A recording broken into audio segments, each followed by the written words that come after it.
Hello, everybody, and welcome back to the Kayfabe Central podcast and another episode of Predict the Bell, where today we will be going over Crown Jewel 2025 in Perth, Australia.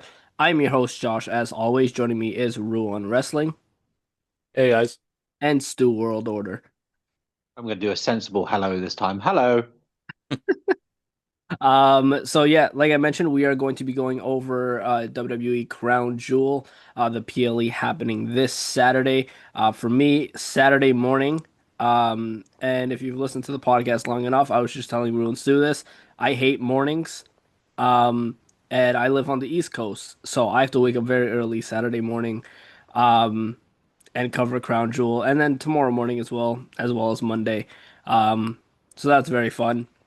But you know what? In like the grand scheme of things, I have three free nights, and so that's kind of nice to like have three nights to myself and just get wrestling over with in the morning. So it's a bit of a win-lose situation.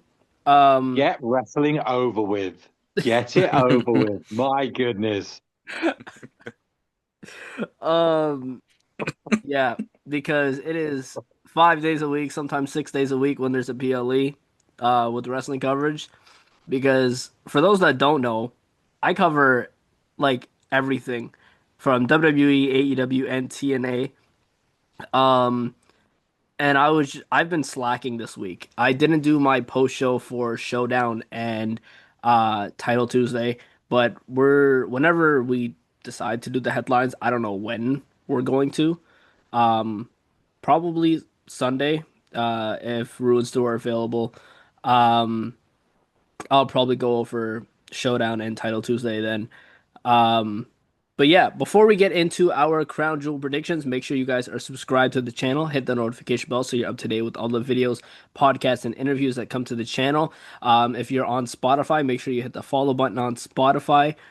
Check out the Kayfabe Central Ko-Fi page. It's $5 minimum to subscribe to the exclusive wrestling content tier. Also, check out the Kayfabe Central website. That's where I post all my written predictions, articles, coverage posts, all that good stuff is on the Kayfabe Central website. Check out the Kayfabe Central Discord server as well. We have a wrestling channel and a non-wrestling channel. So, if there's days you don't want to talk about wrestling in the Discord server, then feel free to. Um, so yeah, that's all the self promo I'm gonna do for this one. We don't have a very like stacked card. This is a pretty like in like WWE terms, standard card. What is it? One, two, three, four, five matches. So, um, unless they add another one on SmackDown tomorrow night, but I don't think they will. I don't know what else they could add to this card. Because as expected, they're doing the last man standing between Aleister Black and Damon Priest on SmackDown. Um, Oh, so yeah, I think they could have just put that in Crown Jewel to make it a little bit more exciting.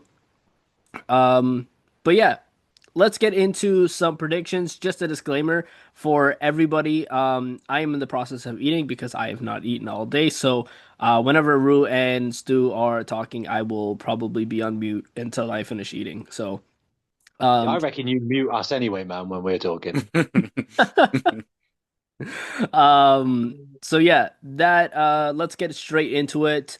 Let's start with what should we start with? Let's start with the Australian street fight, Bronson Reed versus Roman Reigns. That was announced from Monday Night Raw this past Monday. Um, Again, like I say with all of these stipulations, I don't understand the difference between a regular street fight and an Australian street fight. I'd love to see like if like they can have some pretty cool props that are like Australian like in this match, but I highly doubt it because this is the WWE at the end of the day. Um, I don't know. I'd love to see like I don't know, like even a pogo stick and then just like a drop kick off a pogo stick. I don't know. Is that Something Australian? cool. I What don't know, about to like pogo mimic sticks a kangaroo or Australian? something. I don't know. It's I'd rather just build out a kangaroo, to be honest with you. Use yeah, that. get the Smack him with kangaroo a kick in WWE. didgeridoo. I think they'll do a didgeridoo. I think that's like the one that's like not a joke that I think they might actually do. Be lobbing boomerangs around and shit. Oh, actually, you know what? I forgot. So in terms of the match itself, this should be fine. Obviously, these two went toe to toe already in Clash in Paris, where Roman Reigns came out victorious. I think that has to mean that Bronson Reed goes over in this match because if he doesn't, that doesn't look good on the Vision. And we're going to be talking more about the Vision and how they should look coming out of this show a little bit later on in the predictions. Um, but I think Bronson Reed, especially with help from Braun Breaker, who is not on this card, is definitely going to get involved. Paul Heyman is probably going to be around there somewhere. Um, I don't know. Maybe Becky Lynch gets involved as well. I doubt it. Um, but yeah, I think Bronson Reed has to win this match. For me, I'm in total agreement. For that, I think this is a must-win for Bronson. I did say that with Clash in Paris, to be truly honest. I would be a lot more worried about this one if it was a one-on-one match. Um, I would be a lot more worried for Bronson then, but because I've added the stipulation, Oi, oi. that's maybe I don't know if Bronson should be doing that, to be fair. Um, because they've added that, yeah, it's literally what you said, Josh. I think it's literally just an excuse for Braun Breaker to get involved and cost Roman the match, and give Bronson the win. I think he deal not dearly, but he probably definitely should get here. So, yeah, I'm in total agreement. I'm taking Bronson here. Yeah, I can't. I think the street fight stipulation is literally so we can have Bronson win and it not weaken Roman Reigns in any way, shape, or form. He has to win though. They absolutely have to. You can't have him fight twice and not have Bronson Reed win. Plus, he's Aussie anyway, isn't he? So Yeah, it's going to be very interesting to see the crowd's reaction to Bronson Reed. yeah, I hadn't thought of that Obviously, actually. hometown boy. And I just love the way he says Roman Reigns. Roman Reigns. I'm gonna smish your face in, mate. Roman. It's like when Rhea says Io. Um, no, I'm just excited to see what weapons come out. I want some spiders dropped on people. I want some snakes in there. Maybe like a crocodile or something. A big inflatable Oh. croc they're going to smack each other with. See, I was thinking real, but now the inflatable one's been put out there. I want that. Uh, yeah, there's going to be so many shenanigans. It's just going to end up with Roman getting smashed and tsunami quite a few times. Yeah, can't see any fairer than Bronson winning this one, and he should as well. Yeah. Um, since we're talking about Bronson Reed and Roman Reigns, we might as well talk about the other member of the division that has a match at Crown Jewel, that being Seth Rollins taking on Cody Rhodes for the Men's Crown Jewel Championship.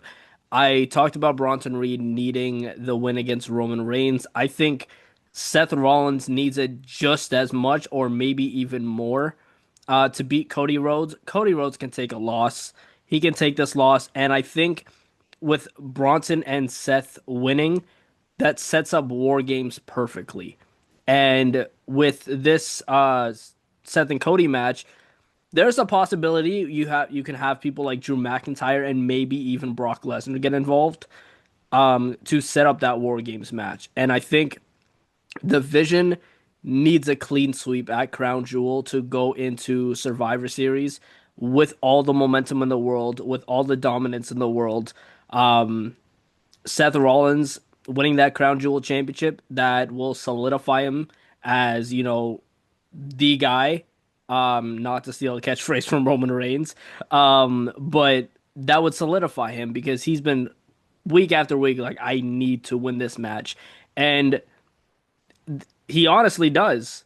He's 0-3 against Cody Rhodes, and if we're counting house shows and all that nonsense as well, Seth Rollins is 0-22 against Cody Rhodes. 0-22. So you're damn right he needs to win this match. Yeah, Seth Rollins has to beat Cody Rhodes. Didn't know that stat. That was funny. Yeah, I don't think someone has ever needed a win over another person more than this match for Seth. He has to win. And what I will say so far, what they've told is we think we're all probably in agreement that WWE programming at the minute is in its usual post SummerSlam slump, and it's really not too great. But you get some bits that are all right, and I've actually been quite enjoying this Seth and Cody story they've been telling. It was just it's crazy what can happen when you actually just have two guys in a ring that can have a promo back and forth rather than just not doing that for about 4 months and hoping that it works out. Take notes, WWE. So yeah, I totally agree. Seth has to win this. I've very much enjoyed the segment with him and Paul on Monday. Sort of Seth questioning, can he do this? And basically Paul being like, well, if you don't, we're all going to be questioning you. Um, so yeah, I think someone is definitely getting involved. Well, it's also to cost Cody, but whether it's to properly take out Cody for their own gain, as you said, someone like Drew McIntyre, or if it's someone to help Seth and Paul Heyman and Brock Lesnar. Now, I think I'm agree. I don't particularly care or want to see Brock. However, I know it's inevitable that's probably going to happen. So if I was to take my pick, I would say Brock will more. I think he might get involved here. Though I did have a thought when I was doing my own predictions on this that the actual thought of having Brock Lesnar in a War Games match is not only terrifying but incredibly silly at the same time. But kind of funny. Literally a big cage gorilla in there. Um, but yeah, no. In the end, I don't know what is exactly going to happen in that sense. But Seth for me has to win this. Absolutely. So I've obviously got Seth here. Yeah. The this match compared to the other Crown Jewel match, night and day as far as the build goes. This has a really interesting, intriguing build. The only problem is with the build, it's made the result probably a bit predictable. But I do like the desperation Seth has. Either Seth's going to win or we're taking a massive right turn with this story all of a sudden. But to me, I just can't see beyond him winning. And he should win. Again, he should win. The vision should be, as Josh said, taking a clean sweep on this. They need to look really strong. This is the best opportunity for them to look really strong. I'm concerned that Seth Rollins can't tell time because he has been staring at that watch for about 2 weeks. And I have not yet heard him tell us what the time is. So I think Cody, next time, buy him a digital watch because he seems to be really struggling with that one. Do you know the thing I like about the whole Vision thing at the moment is the Becky Lynch Yoko Ono vibes, and I really hope we're going to kind of keep playing that game. She's like the little devil on his shoulder. But It yeah, looks like he she's can't kind of stand her. It's great. when somebody says, "How does a job going if your missus wants it?" You're like, I think that would be a terrible idea. I know Seth's like, right, you helped me the once to help me retain a Clash. Now he's like, right, go away now. It's like when your like younger sibling has to come and play. You're like, go away. Go away. Oh, what have I done? What have I done? So yeah, but I like it. I like the whole weird way of fitting in with this whole thing is like kind of trying to separate Seth from the crew a little bit and drag him into her problems. I'm hoping that's something we're going to see going forward, but it's too early for the Vision to have a crisis. Way too early. So yeah, Seth wins this, as you say, with a little help from uh, either Brock Lesnar or I'm more hoping a certain NXT call up who might be flying out to Australia as we speak. I would 10 times prefer that. I big man over Femi, I think would suit that whole thing very well, and I think it'd suit a War Games match very well as well. But that's just pie in the sky hoping on my part because I don't want it to be Brock. You Well, imagine I'm with you though. Femi and Brock Lesnar in the same War Games match, though? That's true. Actually, maybe I do want Brock to come back now. Okay, for that alone, yes, please. To see Oba manhandle Brock Lesnar for a bit would be talk about build a star like that. I would love to see that. Although you brought up Becky Lynch, and speaking of Becky Lynch and the Women's Intercontinental Championship, where the hell has AJ Lee been? Because Right? she showed up, she Looking did after the Larry. tag match, and she never showed up again. I thought that there was going to be a chance because CM Punk was on Raw that AJ would be there too, and Becky was defending against Maxine Dupree. Great match, by the way, What a surprising. match. Um, but I thought that, Becky's gonna attack Maxine after, and then AJ Lee comes out for the save, and then we get that added to Crown Jewel, or we build that for whenever, right? Probably Survivor Series or something. Um, I have no idea where she's been. I don't know. I haven't heard anything.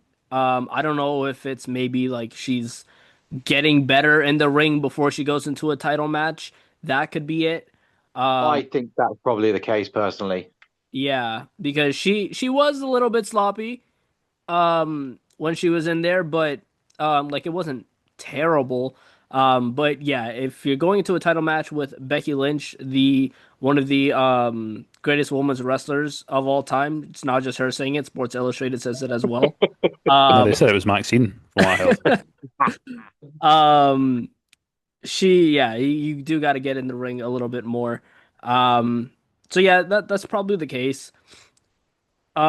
With Seth Rollins, going back to Seth Rollins, in terms of somebody like making sense, because a lot of the times WWE does rivalries and they have someone go after somebody and it just doesn't make any sense. Their explanation doesn't make any sense.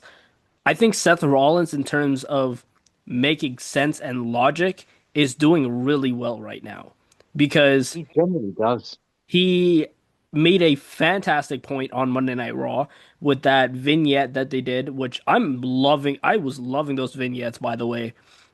Mm. I think that was really well done.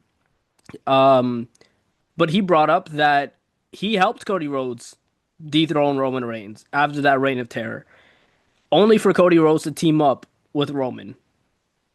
That is a very reasonable um reason to get angry and turn on Cody Rhodes That's why KO did because it. Seth Rollins was the guy who literally sacrificed his body for that WrestleMania. Yeah, I think Kevin Owens made that same point as well at one point. Yep. He did. Um, and it's always been such a it was a kind of dick move from Cody. It's like we've all helped you get over this guy, and now you're like, oh, we're friends. Really? Okay, it's like everybody helping you beat up a bully, and then you and a bully are going to the pub the next day. It just makes no sense. Well, I can't remember who it was. I was watching someone, they brought up a good point, the fact that maybe it was a bit over an overstretch, but it kind of made sense of the fact that like Roman Reigns never actually really officially turned face. Didn't really have a face turn. Folk just all of a sudden loved him. And they're like, oh yeah, we love the tribal chief, but he's still the tribal chief character, which in kayfabe is actually still a dick. And we're kind of seeing that currently on Raw, which I think is a very interesting point as well, which we can do in another pod. Yeah, But exactly. So as you said, like it was in kayfabe terms, it's very strange for Cody to team up with Roman here. That's why everyone had that. KO felt it from over Seth Rollins, Drew McIntyre, all of them. That's why they were like, what are you doing? yeah, it makes sense because as you said, the Jey Uso thing at the moment that is Roman Reigns being his absolute normal tribal chief. Yeah, nothing's It's changed. never, yeah, nothing's changed. But the problem is, we all just because he walks around like this big god man, um, we all just like it's okay, it's fine, it's fine. It's not. He's still an arsehole, but he's just an awesome arsehole that we love Exactly. being an arsehole because he's Roman damn Reigns. Um, so taking a break from the men's side of action, we have a tag team match: Rhea Ripley and Io Sky taking on the Kabuki Warriors, Asuka and Kairi Sane. Now, no disrespect to these four women, and I completely understand that Rhea Ripley is, and this match is on this card because Rhea Ripley and Australia. Totally get that. Would have definitely preferred the last man standing match instead of this. Um, However, this should be fun. This should be fine. Um, I think it's as simple as Rhea Ripley and Io Sky pick up the victory because they are in Australia. Unless if they have plans for Asuka against Stephanie Vaquer. If that's the plan, then Rhea and Io are taking a loss here, and Asuka's picking up the pin. But I'm more leaning towards like I'm almost 100% sure Rhea and Io win this match. Especially with Kairi Sane not knowing where she stands. I don't like any of this. I have not liked this feud at all. That might be a hot take, but I have not liked it. I've not enjoyed it. It's been really weird, and it's just like any time a segment with Asuka and Kairi Sane and Io comes on, it's just like what am I watching a sitcom? Like what am I watching here? Um, like I feel like I'm watching an episode of like I don't know Fresh Prince of Bel-Air or something. I don't know. Um, it's it's not. It hasn't been good. But I think Rhea Ripley and Io Sky are going to win this match. Yeah, this will be the interesting one to see what Stu's got to say. So I'll say mine. I'm actually the complete opposite on this. I actually really like this. I've been enjoying it. The Kairi scream has become my new favorite part of Monday Night Raw. it's so. I will. The acting has been atrocious. I will say that it has been I think that diabolical. might be my problem. Possibly, and that's even coming not just from. I think all sides have been pretty bad when it comes to the actual acting part. But I actually, so I do agree on the fact that I am slightly, I don't know if concerned's the right word, but like I do see very much a world where Rhea and Io just win this because it's for one Io Sky and two Rhea Ripley in Australia. So there's an easy chance that they just go with that. However, in my mind, I think the Kabuki Warriors need this. Obviously, I think this massively depends, and you brought up Josh, on what they have planned for Asuka. Um, if they have nothing planned for Asuka, then Rhea and Io will probably just win this. I'm going to try to be optimistic and positive that they do have something going forward. I think it's going to be Team Asuka versus Team Io at War Games, personally. Um, and I think the Kabuki Warriors could do with a massive win here to go into that. So I am going to take them, though I would not be surprised at all if Rhea and Neil picked up the win here because it's literally like the current rendition of like the what they called again Triple H and Stone Cold when they were together in the women's division. That's what you've got right now. So I wouldn't put it past them, to do this. But I've actually been enjoying it. I think we are leading down the line to uh, hopefully. It really depends on what people's like how they're feeling towards Kairi because I love Kairi Sane, so I'll pop for this. But that eventual turn from Kairi on Asuka, where she finally goes against her, for me personally, will be massive. I don't know how it will translate into the venue, especially depending on what city they're in. But for me, I'm looking forward to that. I want to see that. But for right now, I'll enjoy the Kairi screams. But I'm going to slightly worryingly, I'm going to take the Kabuki Warriors here. So, firstly, as far as the result goes, I can't see them flying Rhea Ripley to her home country and not having a win. I think there might be seats burned if that happens.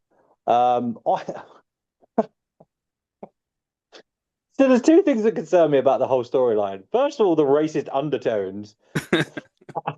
Asuka does not like Io Sky talking to white women. That's for sure. um, It's not Rue's stopped them in the absolutely past. right. Rue's absolutely right. I don't want Raw to finish without at least once hearing Kairi. Just makes my Tuesday evening. I love it. You are right. The acting is effing woeful. So bad. Io Sky's sad face looks like she hasn't pooed in quite some time and is kind of getting to the point where it's going to need medical attention soon. It's like she like tilts her head to the right and then purses her lips and just kind of squeezes her eyes together. And I'm like, are you okay? Not in like a emotional okay. Are you physically okay? Um, Also, there's weird like kind of Rhea Ripley and Io Sky look like they might be about to have an affair. There is kind of romantic elements to this whole story. I think the only person missing from this is Lyra Valkyria. If we're gonna get the true school play acting, then we're missing the queen of bad acting, and that is Lyra Valkyria. I don't know if we can insert her into this somehow or other, but I think it would just top the storyline for me. Um, yeah, no, you can't have Rhea Ripley not win in Australia. But I kind of don't want it to end yet because I don't want to see Io Sky's face not doing that face anymore. I don't want to not hear Kairi anymore. I was complaining for ages that Asuka had dropped out of relevance after the Queen of the Ring match. She like was there, came in big, got to the finals, lost, and then disappeared for a while. So I'm glad they're doing something with Asuka. She's probably the one playing her part the best. Rhea Ripley and Io Sky, I don't know when they fell in love, but it's making me uncomfortable. I do like the fact they had both matching Smurf outfits for a while as well. That was nice. But yeah, it's weird this whole thing, man. But it's kind of I disagree with Josh and agree with Rue. It's kind of working in a weird way. I don't want to see Kairi turn on Asuka yet. I think it'll be too early to do that at the moment. I tell you what, we say Kairi didn't want to beat up Io Sky too much. She didn't mind smashing her head against the ring apron the other day. My Oh God, my God. I thought she died. That was nasty. But sorry, I have digressed. Yes, I think Rhea Ripley and Io Sky, the two best, not just women wrestlers, probably the two best wrestlers in the world at the moment, take this one. I agree that. I think the act makes it even like funnier when, as you said, they're like sat there covered in blue. And it's like, do you not know where the showers are in the back? She It's like sat backstage, for like blue, for half the about show 2 hours. later. That And doesn't then add somebody to it. finally, I think it was Rhea Ripley finally passed her a towel. Oh, thank you very much. I'll go get you some water. Oh, that hadn't occurred to anybody about 45 minutes ago. I know it's ridiculous. I think as well. Someone actually brought up a good point. Actually, in one of in the comments of my predictions as well. I think Asuka at the minute. I said it depends what their plans are going forward, but there's not really anybody at the top on Raw for the women's division who is a heel, and I think a big like who can go up there. I mean, I think a lot of us have been clamoring kind of recently for someone like Raquel to go up there, which I would be cool with. Yep. Um, I think Absolutely. at the minute they're just twiddling their thumbs until Liv comes back. Because I completely forgot, Yeah. not in a bad way, I completely forgot about Liv Morgan, but she must be due back within the next couple of months, surely, up towards the Rumble. So if everything, obviously, hoping it's all going well, um, I think Asuka would be a good feud at the minute to tide over Stephanie Vaquer. Because at the minute, Stephanie, once she's done with Tiffany, has no one. She has absolute nothing. So potentially that is a good place to Asuka, like you said, Josh. That, not Josh, sorry, Stu. That Asuka kind of fell out of relevance there a wee bit after Queen of the Ring.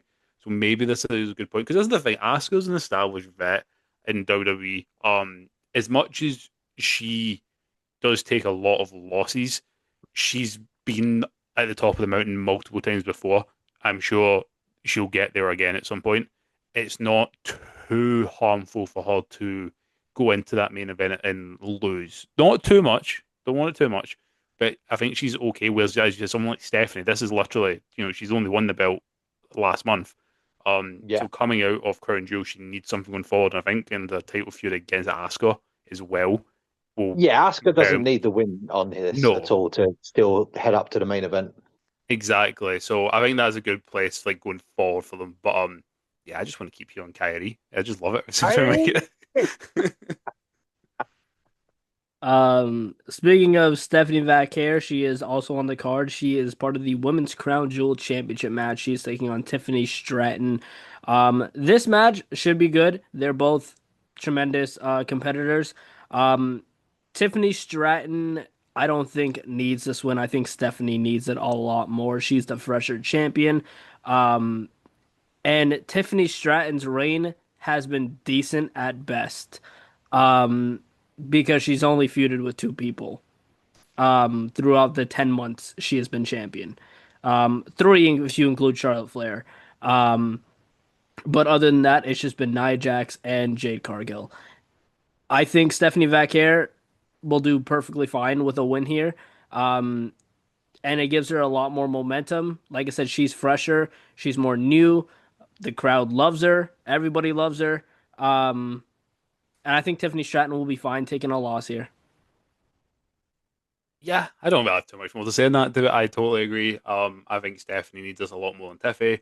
Tiffy will be fine. She's the top on SmackDown now. She has been for the last year. She's going to continue to be fine. And I think the whole element that they brought in last week with Kiana James and Julia, it looks like Julia is going to be Tiffany's feud going forward.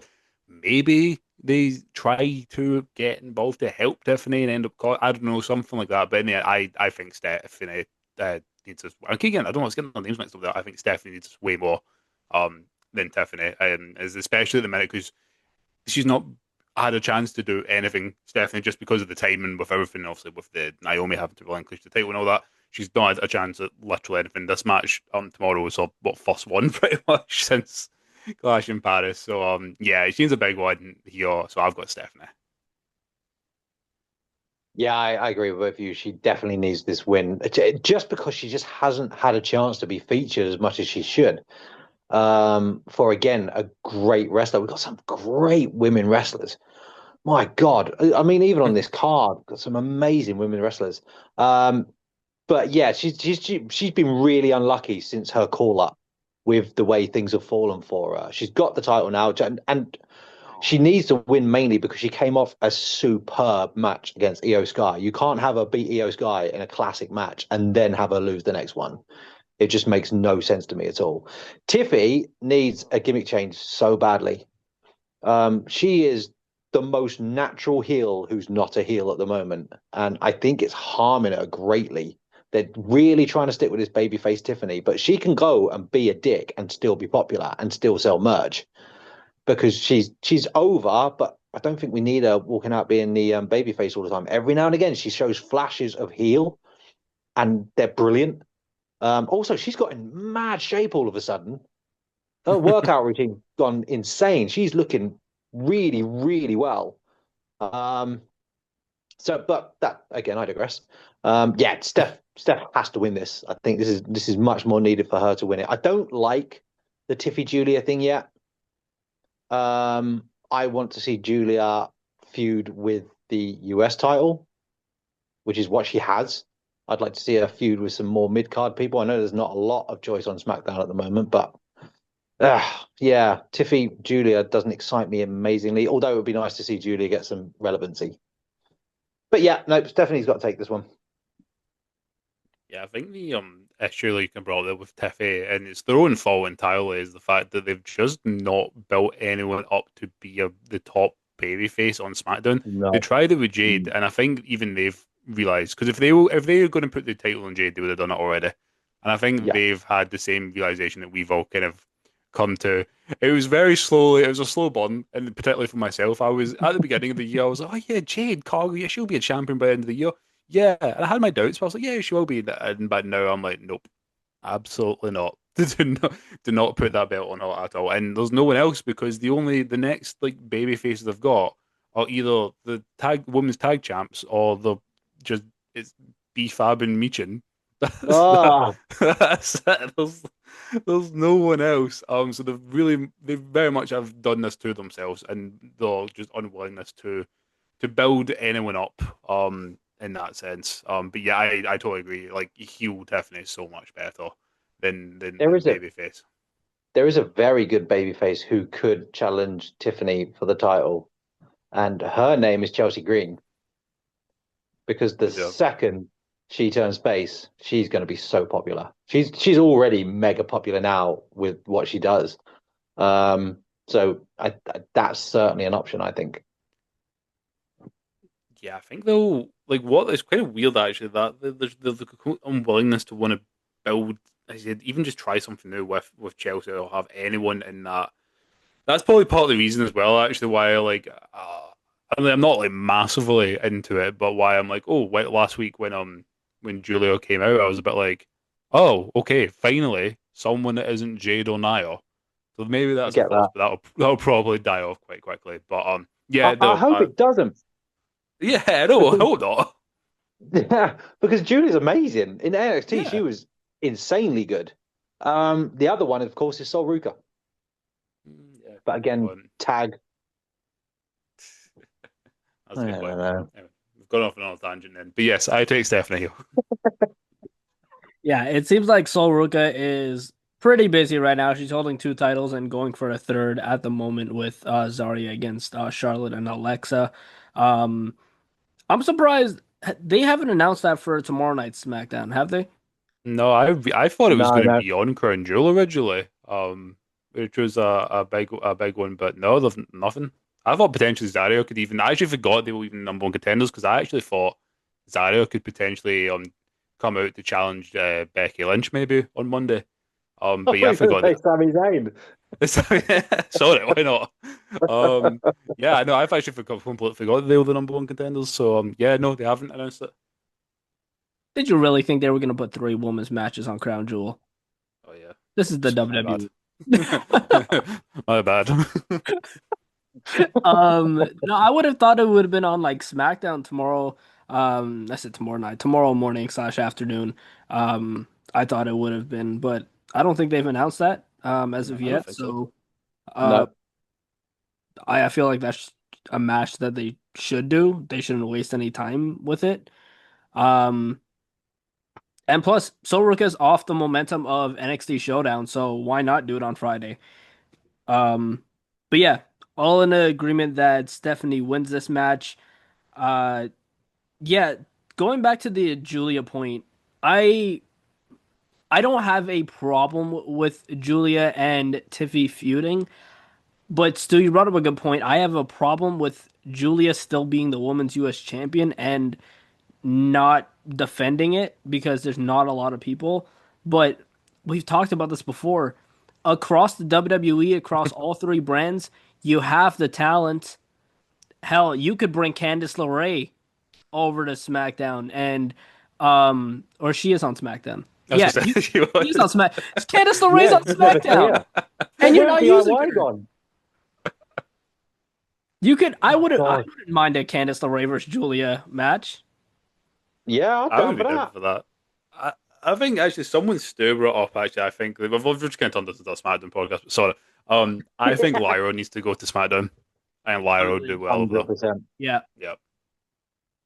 Um. Yeah. I don't like what they're doing with. I like that Julia's getting more TV time now that she's with Tiffy, but man, there's so many things that you can do that you can bring some woman over onto SmackDown and really lengthen that division for the women's US title. Um, and I hate um that we have to talk about Michin in such a low regard now No, because she's so good. What like she's so what? good. She was so good on the Indies. Even when she came to NXT for a little bit, she was so good there. And it's just they didn't want to book her. They just Yeah. booked her as this very low tier wrestler when she is not that. This is someone who put on a banger match with Keith Lee, by the way. Um, if anybody hasn't watched Mia Yim pre WWE, go check that out because she was fantastic on the independents. Um, and you could easily build her up to be a like good contender for the women's US title. Yep. Problem is, they have a partner in or always intertwined with BFAB, who is not a good wrestler. Yeah. Yeah. And I think that devalues her a bit.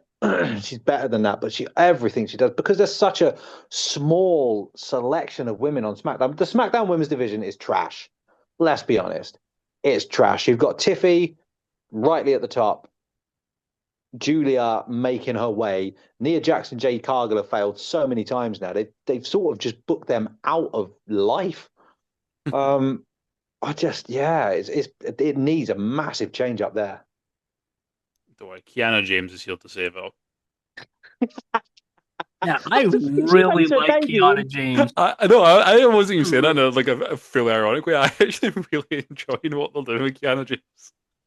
But even her, they give her a debut and she loses in Yeah. 5 seconds. Oh, Like, come yeah. on, what are you doing? So bad. So bad. So bad.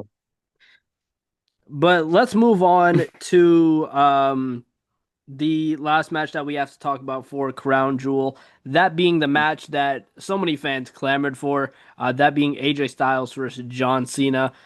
They posed as if this was made on Twitter. This was definitely just talked about behind the scenes, and they were like, you know what? Let's pretend we're giving the fans what they want via Twitter. Um, but either way, this was cool. We're getting AJ Styles versus John Cena. He was definitely among the list of people I wanted to see Cena face on this retirement tour. Um, and yeah, this obviously I hate that like not hate, but like it's crazy that we talk about AJ Styles and John Cena as back in the day because that's what I wrote on the website.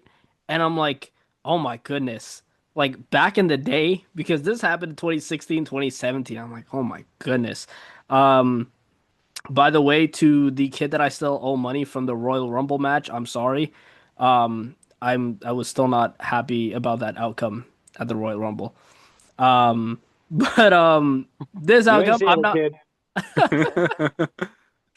Um, this match I'm not placing any bets on. However, I do think that John Cena is coming out with a victory here. We do know that AJ Styles is hanging up the boots in 2026, probably after WrestleMania. So I think right now AJ Styles he can handle the loss, especially with John Cena coming off a loss to Brock Lesnar and then most likely going to be involved in that War Games match. I think you could give the win to John Cena here. Yeah, this should be a fun match. I don't know if it's gonna, it might go as crazy as it did in 2016 and 2017. They just might pull out everything again. Um, so yeah, I'm excited for this match. This actually might be like along with Cody and Seth, might be the other match I'm like the most excited for. Yeah, no, absolutely. I will also add on the extra not even stipulation, extra point of when you said this. They pretended this match was made on Twitter. No, what happened was Triple H was pulled into an ESPN official's room and smacked around the face. It was like, what the hell was that when it wrestled Loser?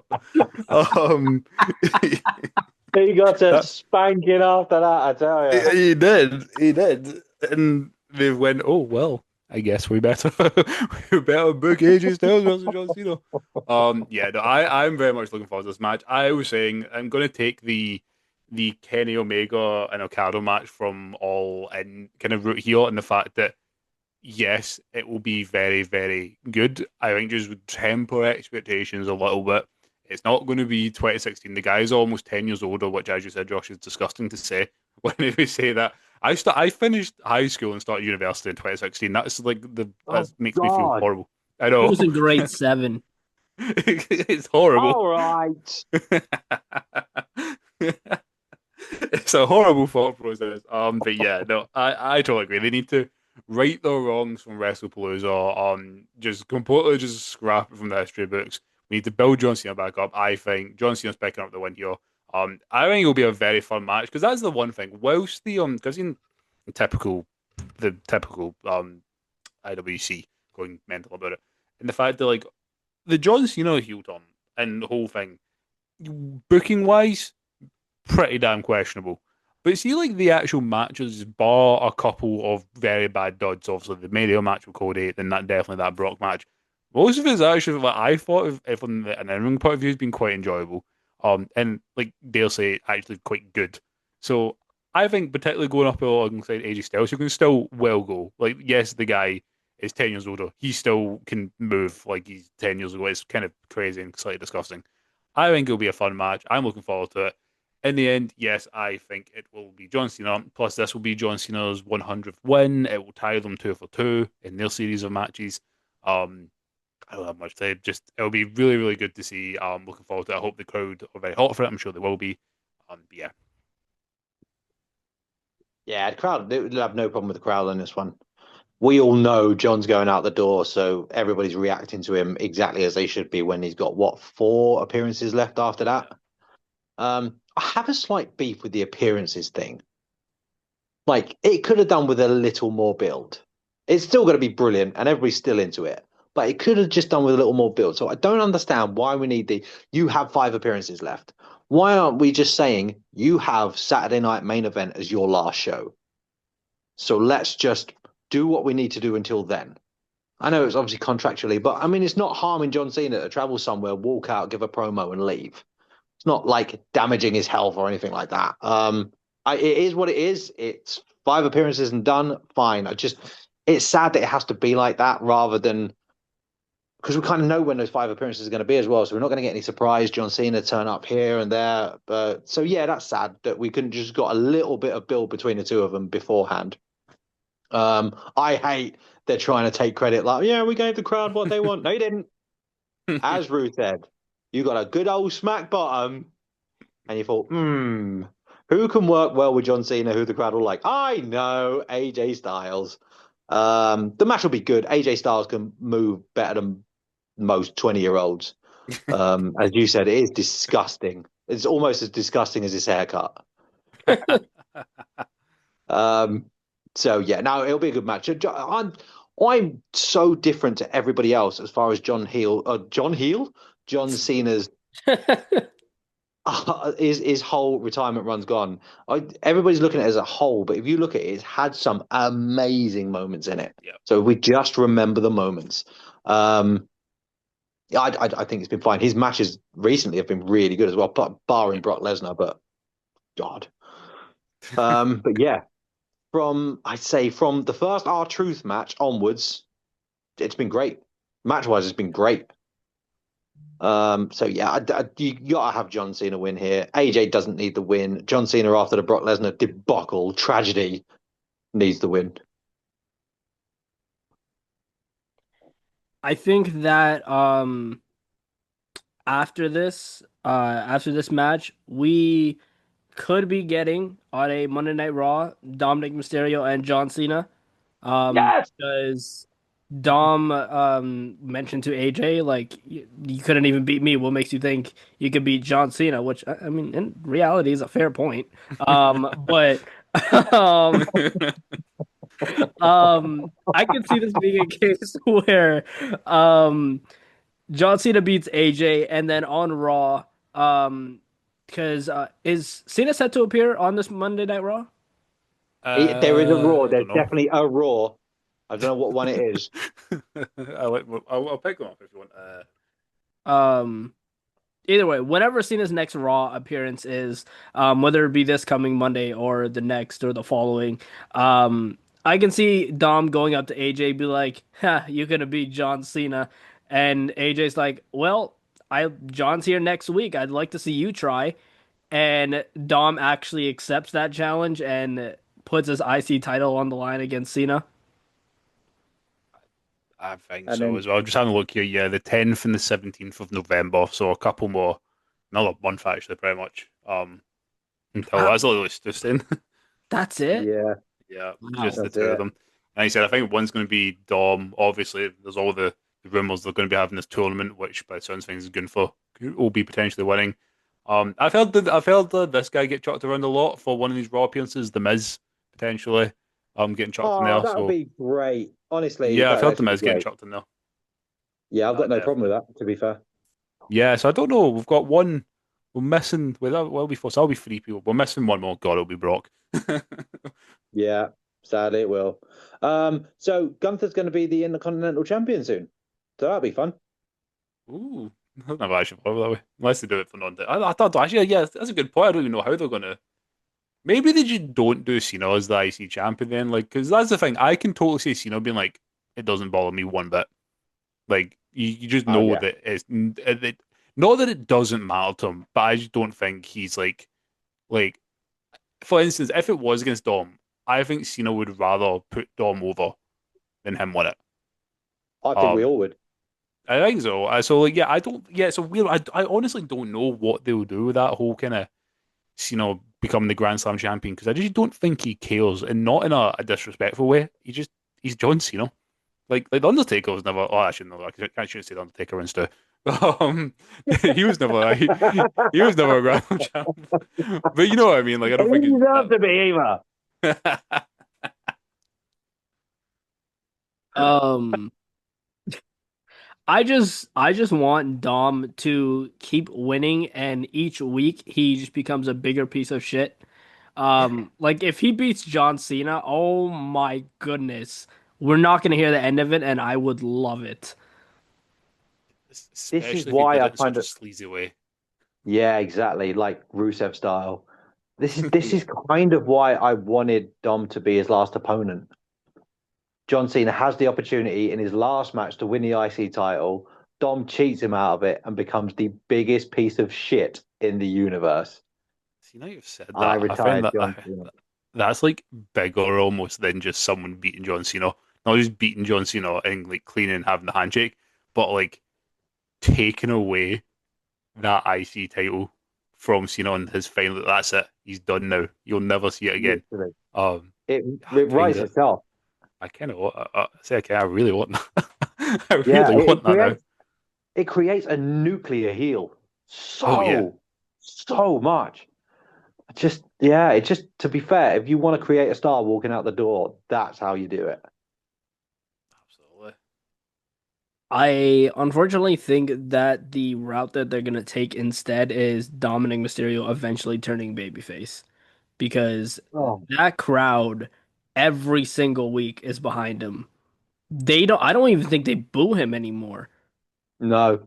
They are on their feet, they're cheering for him. I can really see like Dom being the one to turn face and Balor being the heel because they want to cheer Dom more. Um, because we eventually do need that Balor versus Dom match.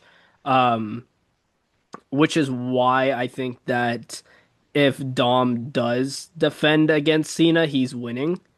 Um, yeah, I think Finn Balor should just keep helping Dom win until he gets that IC title match and turns on Dom. And that way Balor's the hated one and Dom can still have the cheers behind him. I don't know how Dom would work as a babyface because I've gotten really accustomed to him just being a piece of shit. Um, He's so our piece of shit. yeah, exactly. Um, but yeah, in terms of style and Cena, it should be fun. I am a little bit let down that we won't be seeing Cena go against guys like Carmelo Hayes, Jacob Fatu, even like JC Mateo. Yeah. I wrote another name down. Even like Obafemi. I would have loved to see that. That would be good. Yeah. Um, so yeah, I'm a little bit let down that we like, especially the Carmelo Hayes match. I feel like that because when Carmelo Hayes came to NXT at first, he used a John Cena line, and that would have been perfect. Yeah, I think remember we did the podcast about John Cena's opponents and blah blah Yeah. blah. They were all the names we were throwing about. Hmm. These young up and coming talents, and it is kind of tragic it's not gone that way. There were some names, obviously old school, that we wanted to see John Cena against. Randy, people like that, yes. I don't think any of us expected two Cody matches to begin with. So yeah, the Brock Lesnar thing was just crap. So I think this wasted a couple of spots for people who really could have done with facing John Cena. I had no problem with the Logan Paul thing, like the R-Truth thing. Was it needed? Looking back on it now, did it add any value to anything in the world? No, not really. R-Truth's back to being R-Truth again. He was Ron Killings for about 5 seconds. Yeah. Um, do you know what I mean? So we've wasted stuff like Carmelo Hayes, like Obafemi, like Ethan Page, all these names we said before. You know what I mean? That just didn't have the chance in the end because I don't know. It's just WWE in it. Yeah, the usual. I'm very concerned though about them having his last match on Saturday night's main event. Like, why It's of awful. all things have they made it that? It's gonna. The only hope I'm holding out for is they did this. One of them I think for the one where Cody and Owens maybe where they had the last hour was like commercial free. They like have to do that surely for John Cena. Yeah. They cannot do a Goldberg. If they do, like they can surely. Like if they do, like it might generally be my last straw with WWE. Which I never thought I'd Yeah. say. I'm one that's very positive usually with them. If they do that, there's just like not usually done at this point. Going in, turning into an AEW channel. If it, Yeah, I'm oh very gosh, concerned about that. if it's a if it's a literally they cut off his retirement speech after about 3 seconds, oh yeah, Telly's going out the window Yeah, or it's just something's even just going all the through the ad pen. breaks during the matches and all that. Like, I just want to watch and enjoy John Cena's final match. I don't care about Little Caesars or that bloody annoying song that they play. I don't want any more Old Spice. Exactly. So that is a real genuine concern. Not something. I mean, I was disappointed. It's not on a PLE anyway. Yeah, Like a John Cena centered PLE. I'm really disappointed they haven't gone that way. I don't get why, and things frustrate me, but I don't get why. But it has to be a, a massive deal. It's got to be a big deal. We've done a whole year long retirement run. You cannot end it wrong. You've taken some massive missteps as it is. You cannot end it wrong. I'm mildly worried. yeah, because they definitely can end it wrong. And they almost certainly will. Yeah. I saw a video on TikTok and it was John Cena's retirement speech leaked and he spoke for like 2 seconds and then went to the NBC credits. I was like, oh man, don't jinx it. Don't jinx it. Surely they know. Surely they know. Surely they've got to be sensible enough to think this is. We need to handle this with care. Uh, hopefully. By the way, we do know John I'm Cena's going to be back in like a year, right? Uh, No, as in the Hall of Fame, uh, 2027 Hall of Fame. yeah, probably. No, well, that's we need to because we're getting Stephanie this year, so next year's going to be Shane, and Shane needs to headline himself. So John Cena's going to be waiting a little bit. Are we all happy about Miz if he gets his John I, Cena shot? I'm cool with it. I like Me Miz. too. Yeah, I'm like same. see the minute, see particularly because we know it's like is at the end. So like there's like so many like names. I mean, also like you brought up a few of the both these actually. I think it could be Oba, Ethan Page, blah, blah, blah, Carmelo. It's at the point now where see like early on in the one I would be like, yes, I would have preferred to seen them over that. But what at the point where I think how's the best way to describe it?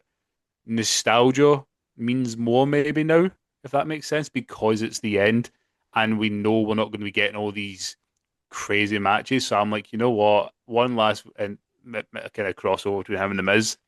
I'm happy with it. Yeah, I kind of understand what you're saying there. We know we're not going to get him putting over the young talent now, so Yeah. fuck it. Why not have the run backs of a few? But no, I think it's good for the Miz as well. But you still could have Carmelo get involved. That's true, actually. Maybe they tag. Who knows? Carmelo and Cena. Fun. That is very true. Although that would mean Carmelo and Miz go up to Raw because I don't Oh, believe yeah, that's a he good has point. any SmackDown appearances. Oh yeah, of course. That's a good point. Yeah, he does. It's Poor actually Cody weird though. on it. One of these Raws is in Boston as well. Yeah. It's like it's only I mean, I know it's just a time or a thing, but actually it's so weird. Like he's got Boston, then New York, and then Swansea is in. It's just because where is this? Oh, it's Washington DC, isn't it? Yeah. Saturday's main event. Um, Yeah. God. I know. Back I to the know. Swamp Town. Can we also complain about another 5 match PLE, by the way? Oh, don't. I'm I getting know. quite fed up with them. Yeah, I'm actually doing a video this weekend about it's slightly rage bait. I don't care though. It's basically about doing the WWE versus AEW debate. But like the fact, Oh like, at least with no. a, I know. Just want to call some people. I feel like shouting at some people. But no, it is that though? Because like AEW, I do think is like too long, but you'd absolutely get your money's worth with it like every single time. Whereas with Yeah. WWE, as you said, you're getting 4 or 5 matches, and recently you're not necessarily being fulfilled. Maybe one of those matches is very good. That's it. Yeah, it's a bit annoying. It really is. It's yeah, I'm trying not to rage on it. Try not to go on a 15-minute rant because we're actually making good time today, guys. I'm very proud of us. So I'm not going to spend the next 20 minutes ranting about 5 match PLEs. because I'm nice. You're welcome, listeners. I believe the standard for like a show or like a PLE should be like 7 matches. Because Yes. anywhere I've wrestled or any other like even independent promotion, the standard was 7 matches. That's how many matches would be on the card. And even when I fantasy book my universe modes and my PLEs, um, it's the minimum I do is 7 matches, right? If I have like less than 7, I'm like, no. I think realistically, I'm like, okay, if I'm putting this on for an audience, I'm not gonna give them just 5 matches, right? Let's put some other things on here. I feel like WWE should at least follow that. Like even for a show like Crown Jewel, like 7 matches, and then for your big four, you have like except for like the Royal Rumble or whatever, because the Royal Rumble goes like an hour long. But like have like 8, 9 matches. Like obviously you don't have to have like 15 matches like AEW does. Because like Ru said, those are long pay-per-views, even though you get your money's worth. Um, WWE is not capable of doing that. And I agree with you, Stu. I think they do need to lengthen these shows a little more and actually make the premium live events feel premium. Yeah, exactly. Rather than just a decent episode of Raw. Yeah, Yeah. exactly. Well, they almost trialed it. I don't know if trial is the right word, but they did it and proved that like I was right with Evolution because it was what 6 or 7. And Um, it was great. it was freaking fantastic. So like that's what they've got all the talent. And we're talking about the fact the like the women's US title and all these all like the SmackDown tag team titles are just never on like pay-per-views, or when they do it's completely pointless just to do an ad sponsorship. Looking at you, Clash in Paris. Um, like we could all get Damien and Priest because not Damien Priest, sorry, Damien and Damien Black, and Priest. Damien Damien. and Priest, Didn't know it was a Damien triple and threat. Aleister Black. Because I think I totally agree with you said. I totally agree. I thought this was going to be, and I think it should be on Crown Jewel. I think it'd be a lot of fun, but no, because must be 5 matches and Roman's back, so that's what you're getting. I don't know what Damien Priest and Aleister Black have to do to get on a PLE. Oh, It's kill each it's been a other. good Like I don't. yeah, literally guns and ammo match or something. I don't know. You see But what the tag team division did with the TLC? They just went, F it. We're going to go out there and literally like it's if one of us dies, so what? And they did, and they're like, oh, well done, you can now be on SummerSlam. Like, oh, thank you. and boy did they make it worth it. Exactly. I want one thing specifically to happen in that last man standing match tomorrow. I want Kit Wilson to come out in that wheelchair. And I want a full-on Yes. recreation of Kane and Zack Ryder, where Damian My Priest God. throws the wheelchair off the stage. I actually think they might do that. Like if especially if Priest like loses, which I think but I think Priest is losing this match. Yeah, Um me too.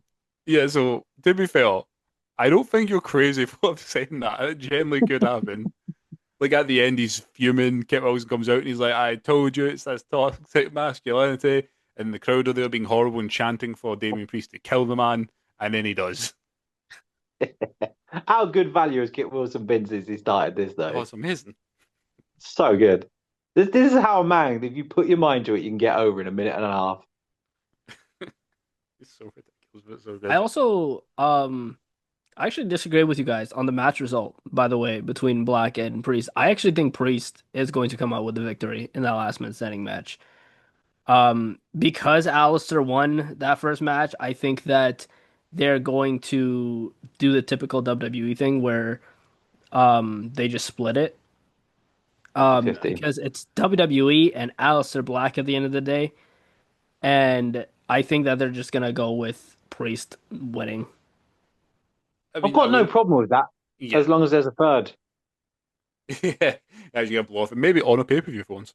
Um, That'd be nice. no, yeah. I mean, that's the thing. As you said, it's like the Damian Priest and WWE, like they love him. I've pretty much gone Black though because for me. I don't know if it also will happen. A potential Black of being a upcoming opponent to tide Cody over till he gets a bigger storyline towards the Rumble because there's not really much else, especially if Drew's facing off against Jacob Fatu at the minute. That's the only reason I've kind of gone for Black though. 'Cause I think he might feud with Cody afterwards. Yeah, that makes sense. Who is the bigger story for Cody? I think it would be Black, to be honest. Probably. It's more just to give Black that kind of taste of because he's literally had nothing when he got called up originally. So just give him that taste of the main event. He's obviously not winning, as sad as that is. He's obviously not, but it's just to tide Cody over on us continuing to have Randy stay at the title for another 4 months. Like, That's the bigger story, isn't it? Yeah, sorry, didn't think about that. It's Randy and his weird attraction to gold. yeah, Ooh, precious. I know it's Yeah, that's something I brought up in the SmackDown post show last week. The fact that um sure, Randy is saying he's Cody's friend, but where are his eyes every single week? It's on that WWE title. It's not looking at Cody Rhodes. It's looking at that WWE title. So, there's a RKO or a punt kick coming soon for Cody Rhodes. oh yeah. Oh, the punt. That would be the best time to bring out the punt. Oh, I've been saying it for. I think it's Cody. Like obviously, I think it was definitely meant to be Owens, but since Owens got injured, I was been saying from there. I was like, it's for Cody, 100%. Yeah, and that makes sense, and it would be good as well. I mean, my wife's gonna cry. Yeah, you have to be like, right, this is what the actual Randy Orton's like. What you've been seeing is this like fake figure of your imagination. Welcome to real Randy. It Yeah. sucks and it hurts. And that's when WWE brings back Ted DiBiase Jr. No, He got a mention, by the way. He got a mention by did he? from Cole. Yeah, by Cole because it threw me out the wall because they were talking about legacy, and I was like, oh, it'll just be Randy and Cody, and he was like, and Ted DiBiase, and I was like, whoa. It's like when they okay, Wow. it's like when they're talking about the Shield, and on a very rare occasion they'll bring up Ambrose, and you're like, oh, when Seth referred to him as Mox once on a Raw, I think. Pat did Um, He too. did, yeah, he did. yeah, yeah. So it's like that when they on a really rare occasion acknowledge. It's like when they show like the packages for like Seth and Rowan, and you're like, Where's Ambrose is just Dean? off to Yeah. the side. He's just off to the side. Could have sworn there was a third member in the Shield. Yeah, the He's like biggest half his faction of like face. the 2010s. I swear there was more than just three or two of you. Sorry. And every time he does get mentioned, everybody goes into meltdown. He's coming back. And generally, I I'm one of know. them. I know. He's just gonna come back one day. I think he might actually. Like I was very much like, see when he first left, I thought there was no chance he goes back, but you can't say anything now since Punk. So it's definitely. I was Oh, like, man. he's my guy. I would absolutely love that. Yeah, he was always kind of my favorite member of the He's what Shield. well, he's what got me back when I got back into wrestling 2016. It was Ambrose. He's the first one I kind of fell in love with. I was like, yep, he's my guy, and has been Yeah, since. he was brilliant. He was so good. He was one of those was stuck with that problem of brilliant chasing the title. They gave Yep, him the title and didn't kind of know how to handle him being champion. yep, no, absolutely. I feel like And sorry, I didn't mean to interrupt you. no, it's great. You crack on.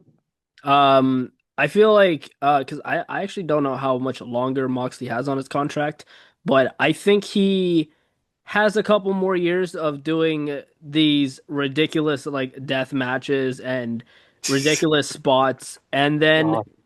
when he feels that cooling down a little bit, then it's definitely possible that he goes back over to WWE. Yeah, The problem with I think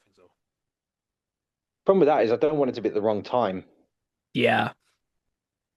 If he came back now, he's implanted into so many storylines. Just I could just drop him in the middle of WWE and set him off like a bomb. And there's about three or four different storylines he could just slip into easily. He comes back in a couple of years. Where are these people going to be? Is Seth even going to be going in a couple of years? Because let's be honest, he's had his fitness issues. His poor little body just breaking down because he's given so much. So I just get scared. You can't have Mox come back without Seth Rollins and Roman Reigns being there. Yeah, it needs to. The other one, I don't care how old they are. We run back a trip this time with a triple threat, Hell in a Cell, McIntyre, Punk with Ambrose. Oh my It's- God, somebody's going to die. it will be Drew as well. I'm like, oh, I'm a mad Scotsman. Yeah, sure, you can bash my head and it's fine. That bump he took on the stairs, my Oh, that God. God.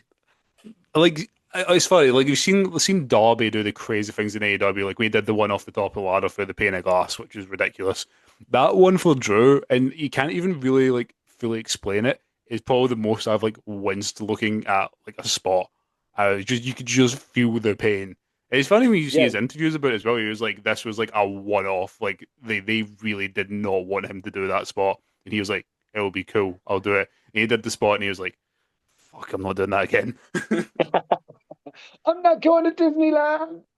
Like that was a horrendous moment. It was so good. It was because the thing is, there was no way to do that safely as well. That is just a jump and hope.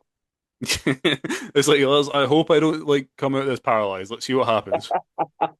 And how are you going to do that? Oh, I have no idea. Yeah, so John Moxley's contract with AEW expires in October of 2027. So, Oh, yeah, I don't know where we're gonna be by then. Yeah, that honestly depends. But if we're not in a good position in October 2027, I definitely just see him finishing his career with AEW. It depends yeah. how It's got. hated Cody is by then. Just have him come in and kill Cody. Wow, that's you know what? That's not a bad point. I mean, he could come back as the savior of the WWE, couldn't he? Out of everyone at that point, if Cody's gone full 2011 John Cena at that point, he just comes in and just go, "All right, we'll just feed you to Moxley." Sort it. Which, by the way, if he beats Seth Rollins this weekend, is exactly what Cody's becoming. Oh, I know. Don't be that guy, Cody. Don't be that guy. Cody wins, lol. I wanted to bring up a point because we mentioned how like Seth like mentioned Mox at one point and how Pat mentioned Mox at one point as well. I hate how WWE is so incredibly petty that it's a rare occasion when we mention guys, whereas AEW had no problem mentioning Randy Orton. I know. It was so nonchalantly as well. Like it was just that like Brian Danielson was just like, "Oh yeah, Randy Orton," because it took me by surprise because I was like, "You wouldn't see that in WWE." Yeah. Like No. it's annoying. Like they can't even mention like when Cena did Edgy stuff. Like he's not even called Edge in AEW. Why couldn't they just say, "Oh yeah, tribute to Edge"? Like that, Yeah, no, exactly. no, they can't you say that? Yeah. Oh It's like man. Spider-Man mentioning Batman. Man, that annoyed me so much when Cena did that tribute to Edge and Cole was like a little shout to Roman Reigns and I was Oh my. like, Fuck "What?" off. And Corey didn't even want to say his name either. He was like, "Oh, well, maybe a shout to another, Canadian legend." I'm like, "Oh my goodness. Why can't you just say Edge? Like Yeah, you guys have the name. You can't say Edge." yeah. That's what I find absolutely mental. You say the fact that they have that name and he doesn't go by that. Like I can. Well, I still think it's ridiculous, but I obviously understand that if he was called Edge, but he's not. It's Adam Copeland, which is his literal name. Like you can call him Edge, it's fine. Yeah, but even then, they mention Adam Copeland even. They called him Adam Copeland. Somebody's like, who's Adam Copeland? Oh, he's Edgy. He's on AEW now. What? I'm going to turn over to AEW and never come back to WWE again. Shut up. It's never going to happen. They just mention a name. It's not going to have cataclysmic consequences across the world of wrestling. You fools. Oh, Yeah. That also just reminded me of like um a random fact. When was the last time that Bryan Danielson got mentioned on WWE TV? oh, fucking WrestleMania 30. a while ago. Like, because now whenever like MD does like the running knee, obviously Miz has got like the Miz kicks and all that. Like they call it. I think they just refer to that. I don't remember. Even like likes of just being associated with him. 'Cause I don't think even when Nikki came back, I don't think like Brie really gets mentioned. Nope. Um, yeah, at all. So yeah, actually, it's so unbelievably petty. I love how short Crown Jewel was. We just turned this into a general wrestling chit chat, but I saw it. Saw it. But yeah, it's so dumb because it adds because that's the whole point. Like when you go back to the Danielson talk about Randy Orton, it was to convey his point of comparing Kyle Fletcher to Randy Orton back in the day. Is like, is he ready? Like to be that world champion, and then he used the perfect comparison of Randy Orton. So it it doesn't take anything away. It just adds to the. It makes them know like seem like they know what they're talking about. on comment rather than just looking like idiots. Yeah, I thought that was going to die down a bit after Mr. McMahon went away. I thought maybe they'd be a bit more open to things like that, but no, They feel the like they're childishness getting continues. yeah, they feel like they're getting worse WWE, and I wonder if it is because they know right now that well, I say they know they don't want it to accept, but they must be somewhat aware that they will through that period of that 2022, 2023, 2024 where they were like, oh yeah, we don't have to worry about AEW. I think they're a little bit worried now. As they should be, Oh yeah, it's especially, absolutely that's especially why when they I'm have like people like Carl Fletcher. exactly like they should be because that's the whole point. I'm hoping it does as much as it's ridiculous, but we talked about the whole like ESPN giving them the C rating. I hope that I know I joked about it. I hope someone's taking Triple H into his office and going, Hunter, what the fuck? like Yeah, like because it needs to be like you've done a bad job, therefore you get a telling off, and now you won't do a bad job. like how Simple. the most of us live in life. That's just how life goes. There's always someone bigger to tell you you're doing crap. I know. It's yeah, I think it, I hope they do up their game because the AEW. That's part of the reason I'm doing a kind of not comparison, but just like a discussion about it. But like AEW right now is just so good. Like it's not. I'm not going to stop watching WWE, and like that's part of my issue right now. Is some of the bloody internet fans, they're pissing me off. But like I'm still going to watch it because I love it. But like AEW is absolutely clearing at the minute. yeah, and it's surprising because I'd say if we look back 8 months ago, never see Yep. that coming. Yeah. WWE Absolutely. was flying, AEW was kind of floundering, and then all of a sudden, I think the WWE got so concerned about making money, they got very, very complacent with the rest of it, Oh, definitely. and then they started pricing people out of things as well. And I think, yeah, I think the problem is I think they priced themselves into a corner now, I know. um, and they're going to suffer. They're going to suffer until somebody does something quite cataclysmic. I think it's going to need to be a massive turnaround, but I don't think their heads are even on like that. No, I don't think so. Like the fact is, right now, like we've brought this discussion up, and it's annoying. Like there's also this WWE Live that's coming to Glasgow in January, and I genuinely don't know if I'm going to be able to go, and I really want to, but I'm like, I'm not shedding out. That's what I was trying to explain to my girlfriend. It's not like this is a Raw, or SmackDown, or like a Clash in Glasgow again. Like it's just a WWE Live. I am not shedding out nearly 200 quid for one ticket to go and see do the live event. I'm not because it's not worth it at that point. Yeah, well, I mean, we did. We went to the live in Leeds, um, and we did shell out pretty much that money. And I got to admit, I felt I had a great time when I was there, obviously, but Yeah, I did feel absolutely. pissed off about like I've had to pay this money. Yeah.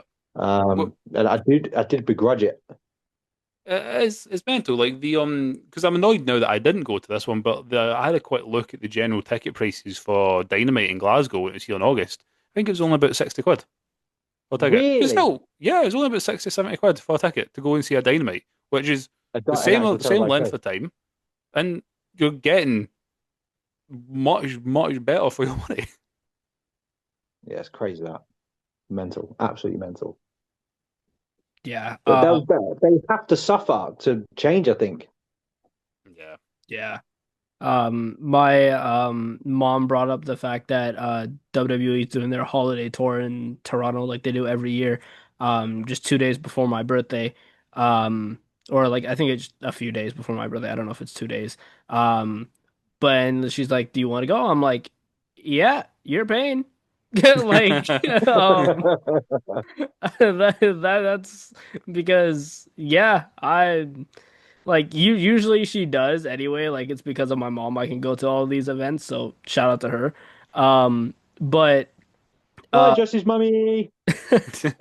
um but yeah, it's like even like if she's buying, I'm like I'd feel really bad if you pay for me to go to a show that's like this expensive and I'm not gonna get a whole lot out of it because I know every single result that's gonna happen on this show. Like I really want to go to Washington in December for John Cena's retirement match. Um, because like Cena's our childhood. Um, like I had Extreme Rules 2012 on a CD when I couldn't buy every pay-per-view, and we went out to a cottage, and that was just on repeat. So while the whole world was hating Cena at the time, I loved him. Um, but I was just a kid, and I feel like if I was a little bit older and an analyst like I am now, I probably would have been with the rest of the WWE universe, but I was not. So I like going to Washington for Saturday night's main event, sure. But that's also really bad that I'd rather go to Washington for Cena's retirement match than a hour, 2 hour train ride to Toronto for a live event. It's the Um, decisions they're making us make, though.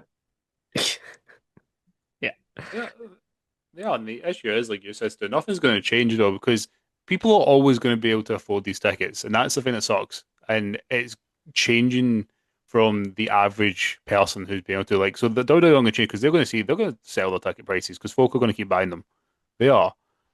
It's WWE, and fortunately enough, there's a lot of people there that have a lot more money than the normal person does, and they're going to keep buying them. And WWE aren't going to look at that and go, "Oh shit, well, maybe not." Um, like say what you want about Big Vinnie Mac. There's a lot of things to say about him. Um, but like that was his thing. Like it was a family show. It was a show designed for the families, which does, bring into the question some of the storylines he maybe pitched. Not exactly family friendly, but it's what it is. What Yeah, it is. sort of goes against the grain. Goes against it. However, when it came to, because like, as I remember, I went to SmackDown in Glasgow in 2016. Again, got to see my boys Ambrose and Styles and all that. It was during the Survivor Series build up of that year. So I got to go there, and I had not quite floor seats. So as I think I've explained it before, but like the Hydro in Glasgow has a raised section on the floor, so you're not up in like the balcony bit. So I was here, so pretty much on the floor, and I think one ticket, and then again, this was a SmackDown, so not just like the live event, an actual full-on recorded show. I think it was about £60 for that. Um, and you're going back, you say you're 10 years ago now, but I say you're looking at, a live event now costing nearly £200 a ticket for nosebleeds. Yeah, It's just it's far far too much and too ridiculous. it's sickening. Yeah. and going back to the like AEW point, before like we wrap this up, and for any new listeners, by the way, before I get into this point, this is not a biased podcast. We love both companies, but we analyze this, and AEW is realistically doing a lot better than WWE in a lot of aspects. And AEW is doing better without people like Swerve Strickland, without people like Will Ospreay. Um, Adam Copeland is now off TV for a little bit. Um, Christian Cage has been off TV. They're making good content and good programming without some top guys, which takes some talent to do, some writing talent to do. And and on the WWE side of things, if Roman Reigns doesn't show up, if Cody Rhodes doesn't show up, if John Cena's not there, if Brock Lesnar's not there, the show isn't that great, which is a very big problem. It's I never because thought of it that way. AEW has they've been spending their time making stars, Yeah. where WWE sit and rest on the stars that are already there, rather than concentrate. I mean, look at what they did. They went big with Jacob Fatu, and then all of a sudden they took the title off of him, and he disappeared. And he was massive. They don't. Yep. They're not consistent with what they're doing. Yeah. I don't know. Um, any other final points, Rue? Yeah, yeah, saying I never even thought of it that way, but you're so right. On that, I think it kind of comes back as well. Actually, I bring it back to Crown Jewel. We talked about earlier with the Bronson and Roman match. It's like they're scared to have people go over the likes of Roman or Cody. They just because they like they don't. I don't know what it is. Like that's why at least with this being like a street fight, like okay, maybe they won't be able to do it clean. There's nothing wrong with like your top guy getting pinned. But like they just seem so scared to be able to do it, and as to then build that new star. I'm not saying every single week he's gonna have to be pinned, but like at least pay-per-views it doesn't happen. That's why I honestly wouldn't be surprised if Roman wins again on Saturday. It really will not surprise me at all. He shouldn't, but yeah, it's funny that you said like that's. But I always get so concerned about this of trying not to sound biased because if you look at my TikTok, it's like I probably come across as like the biggest WWE glazer because that's what my content is because that's what I want to post my content about. But I try and do AEW and TNA and all that as well. But as you said, like I just love wrestling. I love both companies. I love multiple companies in wrestling. There's not really one that I don't particularly like. It's just so annoying. That's part of the reason I want to do this video is to call out this stupid ass tribalism that you're seeing. Um, Hmm. it's so irritating. But it's and you're eventually getting called because you say you like one thing at the company. Like that's the thing, like WWE, like go back to like WrestlePalooza. Like I felt awkward saying that like I enjoyed Stephanie and Io and saying, oh, it was actually a very good match. And people were like, no, the show was rubbish. I'm like, yeah, the show was rubbish. But it had things to enjoy on that show. And that is one of them. Like you can't say anything good now and it's really irritating. But hell. Yeah. And for listeners, we don't hate WWE. We love WWE. We just want them to do better. We want Yeah. them to be better. And it's the same with AEW. We want AEW to be better. We want TNA to start catching up and be better. You can't have too many great promotions doing great wrestling. Yeah. Absolutely. Yeah. But that is our crown jewel predictions slash our little ramble about everything else that's going on in the world of professional wrestling. But we also have another separate podcast where we do talk about everything else in the world of professional wrestling. That is the headlines of the week, which I don't know when it's going to be recorded because of all the things going on this weekend. So I will talk to Rue, I will talk to Stu, and we will figure something out. But so make sure you guys keep a lookout for that. Keep a lookout for the Friday morning post show for SmackDown. Uh, keep a lookout for that. Keep a lookout for the Crown Jewel post show review. That I don't know, maybe I'll throw that into the headlines if we do it Sunday. With the Ruin Stew, so we could all throw our thoughts in there and stuff like that. So I will see what I'm doing this weekend and how that's all gonna turn out. But make sure you guys stay tuned to the channel. Make sure you guys are subscribed if you're not already. Hit the notification bell so you're up to date with all the videos, podcasts, and interviews that come to the channel. Subscribe to the Kayfabe Central Ko-Fi page. It's $5 minimum to subscribe to the exclusive wrestling content tier. Do all that stuff. Go check out the Kayfabe Central website where I post all the coverage posts, all that. If you cannot catch Crown Jewel or SmackDown or any weekly show, go over to the Kayfabe Central website. I post a live updated coverage as the show goes on. So make sure you go check that out. I would like to believe that I am one of the fastest coverage posts website out there because I am consistently just writing when I do these coverage posts. So yeah, make sure you guys go check out the Kayfabe Central website. Make sure you guys go check out Rue on wrestling and Stu World Order on TikTok as well. They make some amazing content. So go check them out and give them a follow. But with that being said, I will see you guys on the next one. That is going to be the Friday morning post show review for SmackDown. Yeah, and until then, I will see you guys there. Take it easy.